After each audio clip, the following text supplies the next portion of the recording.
روس کی طرف سے یوکرائن پر حملہ دنیا بھر کے لیے خدشات کا سبب بنا ہوا ہے۔ یہ بات بھی بعض لوگوں کے لیے حیران کن ہے کہ سابقہ سوویت یونین کا حصہ رہنے والے یوکرائن کے ساتھ روس کے ماضی قریب میں دوستانہ تعلقات میں آخر ایسی کیا دراڑ آئی کہ روس اس پر فوجی قوت کے ساتھ چڑھ دوڑا ہے۔ 8 برس قبل روسی صدر ولادیمیر پوٹن کا کیف میں ایک دوست موجود تھا، صدر وکٹور یانوکووچ۔ روس نواز صدر کی موجودگی روس کے لیے بہت اہم تھی۔ اس کا مطلب تھا اس کا مغرب کے ساتھ اتحاد ممکن نہ ہوگا۔ اور جب 2013 میں یانوکووچ نے یورپی یونین کے ساتھ قریبی تعلقات کے ایک معاہدے پر دستخط کرنے سے انکار کر دیا تو یوکرائنی عوام حکومت کے خلاف اٹھ کھڑی ہوئی۔ بڑی تعداد میں لوگ مارے گئے اور سینکڑوں زخمی ہوئے۔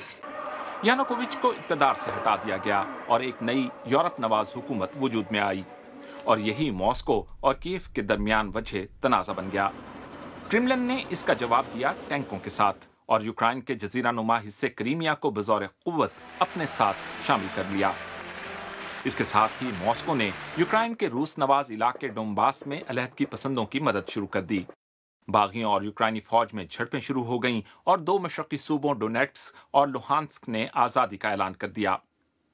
یورپی رہنماؤں نے دونوں متحارب دھڑوں کو ایک میز پر جمع کیا اور منسک امن معاہدہ طے پایا۔ جنگی ماحول میں نسبتاً ٹھہراؤ آ گیا۔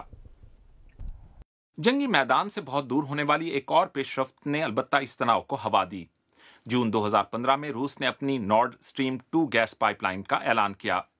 اس پائپ لائن نے بحیرہ بالٹک کے اندر سے گزر کر یورپ تک پہنچنا تھا، یعنی یوکرائن کو بائی پاس کر دیا گیا، جس کا مطلب ہے کہ کیف ٹرانزٹ فیس کی مد میں حاصل ہونے والی کئی بلین ڈالرز آمدنی سے محروم ہو جائے گا۔ ایک اور اہم موڑ 2019 میں آیا جب ولادیمیر زیلنسکی یوکرائن کے صدر بن گئے۔ انہوں نے ڈونباس کے علاقے میں حکومتی عملداری قائم کرنے کا عزم ظاہر کیا اور ساتھ ہی نیٹو کی رکنیت کی کوششیں شروع کر دیں۔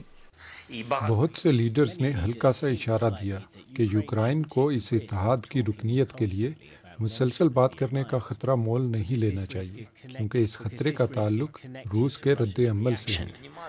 مگر ماسکو کے لیے یہ ایک سرخ لکیر تھی۔ اور کسی نے یہ نہ سوچا کہ اگر یوکرائن اس طرح کے خطرات روس کے لیے پیدا کرتا ہے تو اس سے خود اسی کے لیے ویسے ہی خطرات پیدا ہوں گے۔ یہ پوٹن کی طرف سے یوکرائن کی سرحد پر بڑی تعداد میں فوج جمع کرنے کے معاملے پر پیش کردہ ایک جواز تھا۔